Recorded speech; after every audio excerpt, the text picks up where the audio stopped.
இப்பொழுது பிரமாண்டமாக வளர்ச்சி பெற்று காண திருக்குட முழுக்கென தெரிவிக்கப்படும் வழிபாட்டிலே ஒரு முக்கியத்துவம் வாய்ந்த ஆலயமாக பண்டுத்தலச்சி கண்ணகம்பாள் ஆலயத்தினுடைய மகா கும்பா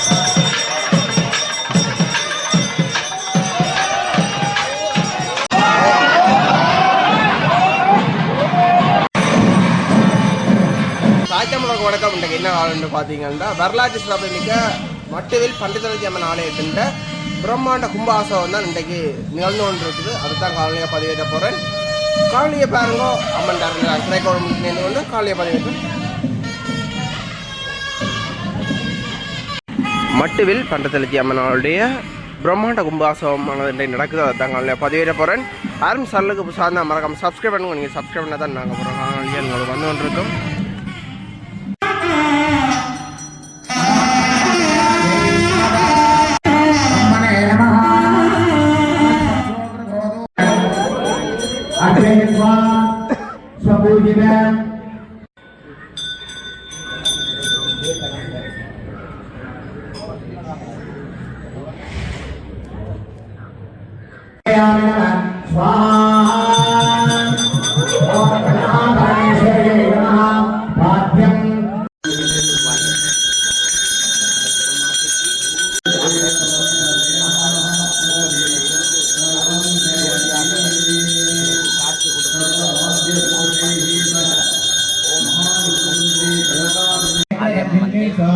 கண்ணகி வழிபாட்டிலே ஒரு முக்கியத்துவம் வாய்ந்த ஆலயமாக காணப்படுது பண்டித்தலச்சி கண்ணகி அம்மன், வெற்றாப்புளை கண்ணகி அம்மன். இந்த வகையில் தேவரியாளி கண்ணகி அம்மன் வடமராட்சியில் மதுரையில் ஒரு கண்ணகி அம்மன் இருக்கு. இந்த வகையில் புத்தூர்லேயும் ஒரு கண்ணாரை கண்ணகா பரமேஸ்வரி ராஜேஸ்வரி என்று பேர் மாற்றப்பட்ட ஆலயம். இந்த வகையில் இன்றைக்கு இந்த திருக்குட முழுக்கென தெரிவிக்கப்படும் மகா கும்பாபிஷேகம் இடம்பெறுகிறது. பொதுவாக சைவ ஆலயங்களில் 12 ஆண்டுகளுக்கு ஒரு முறை கும்பாபிஷேகம் இடம்பெறுவது வழமை. அதாவது ஆலயங்கள் வெடிப்பு சிதிலமடைதல் அந்த வகையில் வெடிப்புகள் அஷ்டபந்தனங்கள் பாதிக்கப்பட்ட வகையில் அந்த கும்பாபிஷேகம் இடம்பெறுவது. சில ஆலயங்களில் அஷ்டபந்தனம் உறுதியாக இருந்தால் கும்பாபிஷேகம் அவ்வாறான அவசியமல்லை. அந்த வகையில் அவ்வாறு பாதிக்கப்பட்டிருந்தால் பாலஸ்தாபனம் செய்யப்பட்டு திருத்தங்கள் மேற்கொள்ளப்பட்டு மகா கும்பாபிஷேகம் இடம்பெறுவது வழமை. இந்த வகையில் நாங்கள் இவ்வளவு போராட்டத்தின் மத்தியில் இவ்வளவு இழந்த மக்கள் எங்களுடைய மரபுரிமைகள் பழமைகள் புராதனங்களை பாதுகாக்கத்தக்க வகையில் புனரமைப்பை மேற்கொண்டு கும்பாபிஷேகம் இடம்பெற வேண்டும். அந்த வகையில் இந்த ஆலயத்தில் இன்றைக்கு இந்த கும்பாபிஷேகம் இடம்பெறுகிறது. அருகில் காணப்படும் தீர்த்த கேணி மிகவும் புராதனமான பழமையான வரலாற்று முக்கியத்துவம் வாய்ந்த தீர்த்த கேணியாக காணப்படுகிறது. இங்கே குளித்து நீராடி பொங்கலிட்டு வழிபட்டு மேற்கொள்ளக்கூடிய வசதிகள் காணப்படுகிறது. இவ்வாறான ஒரு நிலை வள்ளிபுர ஆழ்வார் ஆலயத்திலும் ஒரு கேணி ஒன்று காணப்படுகிறது விநாயகர் ஆலயத்தில். அந்த வகையில் இந்த ஆலயமும் மக்கள் வந்து குளித்து பொங்கலிட்டு வழிபடக்கூடிய ஒரு புராதன ஆலயமாக காணப்படுவதுடன் இந்த ஆலய சூழலை பொறுத்த மட்டுமே மிகவும் பாரிய தல விருட்சங்களை கொண்டு அமையப்பெற்று ஒரு இயற்கையான சூழல் இந்த ஆலயம் வந்து அமைந்திருப்பது மிக மிக வரவேற்கத்தக்கது பெருமைக்குரியபடியாக. இவ்வாறான பழமைகள் புராதனங்களை பேணி அதனை கருத்தில் கொண்டு நாங்கள் இந்த திருத்தங்கள் புனருத்தங்கள் எதிர்காலத்தில் சகல ஆலயங்களும் மேற்கொள்ள வேண்டும் என இவ்விடத்தில் மிகவும் பணிவுடன் கேட்டுக்கொள்கிறேன்.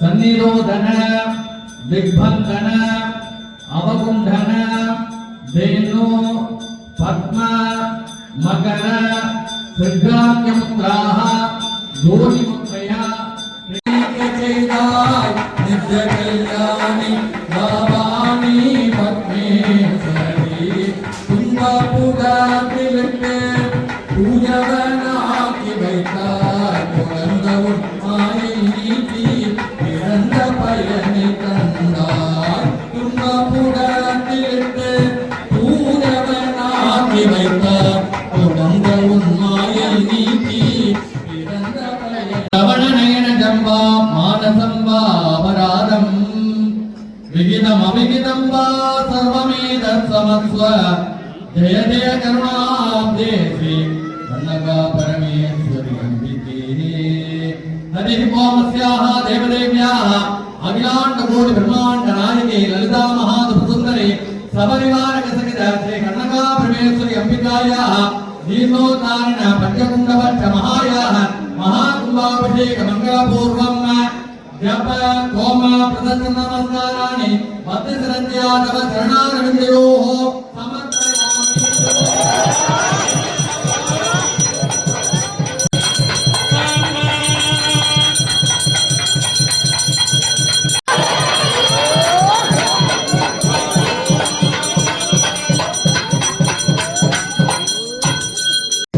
ओम इंद्राय नमः ओम अग्ने नमः देवाय नमः नरवे नमः वरुणपुरीय मंडले ओम अग्ने इंद्राय नमः अग्ने नमः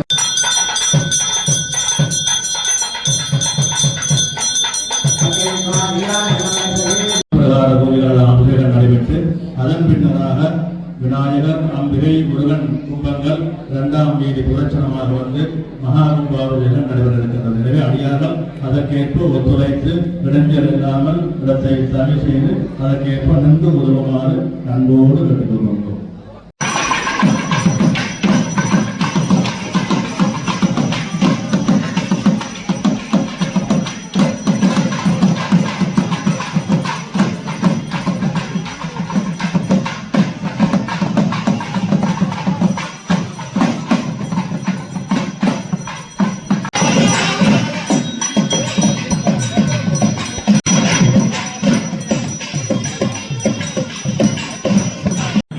ஆண்டு இந்த சித்திரை மாதத்திலே இன்றைய தினம் மட்டுவில் பண்டுத்தலச்சி கண்ணகம்பாள் ஆலயத்தினுடைய மகா கும்பாபிஷேக விழா பல்லாயிரக்கணக்கான அடியவர்கள் புடசூழ இப்பொழுது சிறப்பாக ஆரம்பமாகி அங்கே நடைபெற்ற வண்ணம் இருக்கின்ற காட்சிகளை நீங்கள் நேரடியாக காணக்கூடியதாக இருக்கின்றது.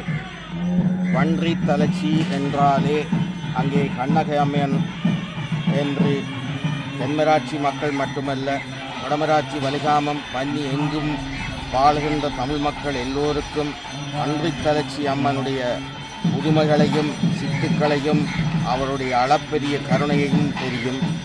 தெரியாதவர்கள் சைவமும் தமிழர்களாக இருக்க மாட்டார்கள். எனவே ஆதிகாலந்தொட்டு கிராமிய வழிபாட்டு தெய்வங்களில் ஒன்றாக காணப்பட்ட கண்ணகையம்பாள் ஆலயம் இப்பொழுது பிரமாண்டமாக வளர்ச்சி பெற்று காணப்படுகின்றது. கிட்டத்தட்ட 1940ஆம் ஆண்டு காலப்பகுதியிலே இந்த ஆலயம் ஒரு அளவாக கட்டப்பட்டு சுண்ணக்கற்களாலே மீண்டும் பல தடவைகள் அங்கே புனருத்தாரணம் செய்யப்பட்டு கும்பாபிஷேகம் நடந்த செய்தியை நாங்கள் காண்கின்றோம், அறிகின்றோம். இப்பொழுது 12 ஆண்டுகளுக்கு ஒரு முறை நடைபெறுகின்ற அந்த புனருத்தாரண கும்பாபிஷேக நிகழ்வு நடைபெறுகின்றது. அங்கே இன்றைக்கு பஞ்சகுண்ட ஜீர்ணோத்தாரண பஞ்சகுண்ட கும்பாபிஷேக விழா நடைபெறுகின்றது. அங்கே அந்தன சிவாச்சாரியார்கள் எல்லோரும் நின்று சிறப்பாக இன்றைக்கு ஒழுங்கமைத்து அந்த வழிபாடுகளை செய்கின்றார்கள். இன்னும் சில நிமிட நேரங்களில் இந்த மூலஸ்தானத்துக்குரிய அந்த கும்ப நீரானது அங்கே சொரியப்பட்டு அங்கே மூர்த்திக்கு வேண்டிய ஆவாகனங்கள் செய்யப்பட்டு அங்கே அருளை பெறுவதற்காக அடியவர்களுக்கு வழிபாடுவதை செய்வதற்காக அங்கே திறந்து விட இருக்கின்றார்கள் என்ற செய்தியை தெரிவிக்கின்றோம். ஆகவே அகிலமெல்லாம் நிறைந்து காணப்படுகின்ற இந்த சிவப்பரம்பொருள் தன்னுடைய சக்தி உமையம்மை ஊடாக அடியவர்களை அருள் வழங்க வேண்டும் என்ற அந்த கடாட்சத்திற்காக பல்வேறு ரூப நாம லயலங்கள் ஊடாக அடியவர்களை ரட்சிப்பதற்காக அவர் அவதாரங்கள், அதாவது சக்திகளை பல்வேறு வடிவங்களாக ஆலயங்களை வைத்து வழிபடுவதற்காக பல சக்தி பீடங்களை அவர் வழங்கியுள்ளார். அந்த வகையிலே உலகெங்கும் காணப்படுகின்ற 64 சக்தி பீடங்களில் இந்த மட்டுவில் பன்றித்தளச்சி கண்ணகம்பாள் ஆலயமும் சிறப்பு வாய்ந்தது என்ற செய்தியை நாங்கள் தெரிவிக்கின்றோம். முன்னொரு காலத்திலே இந்த ஆலயத்தை சுற்றி வாழ்ந்தவர்கள் அங்கே சில பசுக்களை கொன்று செல்லுகின்ற செயற்பாடுடையவர்கள். இப்படி அவர்கள் செய்து கொண்டிருக்கும் பொழுது ஆலய வீதிக்கு அப்பால் உள்ள பச்சையிலே அங்கே காவல்துறையினர் முற்றுகையிட்டார்கள். அன்றைய தினம் அவர்கள் என்ன செய்தார்கள் என்றால், அம்மாளே என்னை பாதுகார் என்று சொல்லி அவர்கள் இந்த கண்ணகி அம்மனை நினைத்தார்கள். அப்பொழுது கண்ணகி அம்மனுடைய திருவருளினாலே அங்கு வந்த காவல்துறையினருடைய கண்களுக்கு அந்த பசுக்களினுடைய தலைகள் எல்லாம் பன்றித்தலைகளாக காணப்பட்டன. அன்றிலிருந்து பன்றித்தலைச்சி கண்ணகி அம்மன் என்ற பெயர் உலகெங்கும் வாழ்கின்ற தமிழ் சைவ அன்பர்களுக்கு தெரிகின்றது, அதனுடைய சக்தி தெரிகின்றது. அதனாலே தான் ஆலயம் பிரம்மாண்டமாக வளர்ச்சி வருகின்றது. ஆண்டுதோறும் பங்குனி திங்கள் நிகழ்வுகளிலே இந்த ஆலயத்திலே பல்வேறு குடாநாட்டின் பல்வேறு பகுதிகளிலிருந்து மக்கள் பெருந்தொகையாக வந்து இந்த ஆலயத்திலே நேர்த்திக்கடன்களை செய்கின்ற காட்சிகளை நாங்கள் காணக்கூடியதாக இருக்கின்றது. எனவே அகிலமெல்லாம் நிறைந்து காணப்படுகின்ற அந்த பரம்பொருள் சக்தியை ஆலயங்களிலே நமது முன்னோர்கள் தொன்று தொட்டு அமைத்து இருத்தி அந்த சாதாரணமான மக்கள் வழிபடுவதற்காக ஆலயங்களை அமைத்திருக்கின்றார்கள். எனவே ஆலயமில்லா ஊர் அடவிகாடு என்பார்கள். அதற்கேற்ப ஒவ்வொரு கிராமங்களிலேயும் ஆலயங்களை அமைத்து வழிபடுவது எமது சைவத்தமிழ் அன்பர்களுடைய மரபாகும். அந்த வகையிலே சைவ ஆகம முறைகளுக்கு ஏற்ப இந்த ஆலயங்கள் அமைக்கப்படாவிடனும், ஆனால் கிரியைகள் பல சைவ ஆகம முறைகளுக்கு ஏற்ப இப்பொழுது நடைபெற்று வருகின்றது. கிராமிய அமைப்புகளாக காணப்பட்ட இந்த ஆலயங்கள் தற்காலத்தில் அங்கே ஆகம முறை விதிகளுக்கு அமைவாக அங்கே வழிபாடுகள் நடைபெறுகின்ற காட்சிகளை நீங்கள் நேரடியாக காணக்கூடியதாக இருக்கின்றது. எனவே இந்த பன்றித்தளச்சி கண்ணகி அம்பாளை நினைத்து நீங்கள் வழிபட வேண்டும். எல்லோரும் எல்லா நலன்களும் பெற வேண்டும். உங்களுக்கு வேண்டிய கல்வி, செல்வம், வீரம் என்ற அனைத்தும் அம்பாள் தருவாள். எனவே பங்குனி பொங்கல் நாளிலே பல அடியவர்கள் வந்து இங்கே பொங்கல் செய்வார்கள். பன்றித்தளச்சி மட்டுவில் என்றாலே அங்கே மட்டுவில் கத்தரிக்காய்க்கு பெயர் போன இடம். சில வருடங்களுக்கு முன்பு இந்த ஆலய சூழலிலே உள்ள அந்த தோட்ட வழிகளிலே பல்வேறு வகையான ரகமான கத்தரிக்காய்களை நாங்கள் காண்கின்றோம். அவைகள் எல்லாம் இப்பொழுது அருகி கொண்டு வருகின்றன. எனவே அவைகள் எல்லாம் செழித்தோங்க வேண்டும். அங்கே பசுக்கள் தொகையாக நின்று அந்த வயல்வெளிகளிலே அங்கே தமது கன்றுகளுடன் உரசி அங்கே உணவை தேடிக்கொண்டிருக்கின்ற காட்சிகளை எல்லாம் நாங்கள் காணக்கூடியதாக இருக்கும். எனவே மருதவளம் நிற்க வயலும் வயல் சார்ந்த இடமுமாக காணப்படுகின்ற கண்ணகம்பியானுடைய இந்த ஆலயம் மிகச்சிறப்பாக இப்பொழுது நடைபெற்று வருகின்றது. அதற்காக 12 ஆண்டுகளுக்கு ஒரு தடவை ஆலயத்தை அந்த விக்கிரகங்களுக்கு சாத்தப்படுகின்ற மருந்து அங்கே சிதிலமடைந்து விடுவதனால் மீண்டும் அவர்களை மருந்து சாத்தி வழிபட வேண்டும். ஏனெனில் அப்பொழுதுதான் அருள் கடாட்சம் அதிகரிக்கும் என்று ஆகமங்களிலே சொல்லப்படுகிற விதிமுறைகளுக்கு அமைவாக இன்றைக்கு கும்பாபிஷேகம் நடைபெறுகின்றது. எனவே இந்த பன்றித்தளச்சி கண்ணகம்பாள் ஆலயத்திலே நடைபெறுகின்ற கும்பாபிஷேக நிகழ்வுகளை கண்டு தரிசிப்பவர்கள் அனைவருக்கும், இங்கே ஆலயத்துக்கு வர முடியாதவர்கள் அனைவருக்கும் இந்த காணொலியூடாக நீங்கள் நிகழ்ச்சிகளை காண்கிறீர்கள். எனவே பன்றித்தளச்சி கண்ணகி அம்மனை நினைத்து நீங்கள் வழிபடுங்கள். உங்களுக்கு எல்லா வரங்களும் தந்து எல்லோரும் சீரும் சிறப்புமாக வாழ உங்களுக்கு அவள் அருள் புரிவார் என வேண்டி விடைபெற்றுக் கொள்பவர் உங்கள் கனகபாரதி விஜயரத்னம் கனகராஜா. நன்றி, வணக்கம்.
வசந்த மண்டபத்துக்கு பார்த்தீங்கன்னா இப்போ கும்பமூர்த்த கோயில்